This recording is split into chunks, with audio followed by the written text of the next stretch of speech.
Whether a member can appear on television, films, internet, and broadcast in the radio or give lectures at forums. The answer is yes. Council decision under paragraph 2.14.1.7 under clause 7 of part 1 of the first schedule to the Act, as appearing in volume 2 of Code of Ethics, prescribes that a member may appear on television, films, and internet and agree to broadcast in the radio or give lectures at forums and may give his name and describes himself as chartered accountant. Special qualifications or specialized knowledge directly relevant to the subject matter of the program may also be given.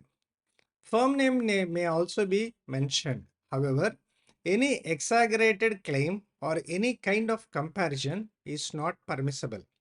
What he may say or write must not be promotional of his or his firm, but must be an objective professional view of the topic under consideration.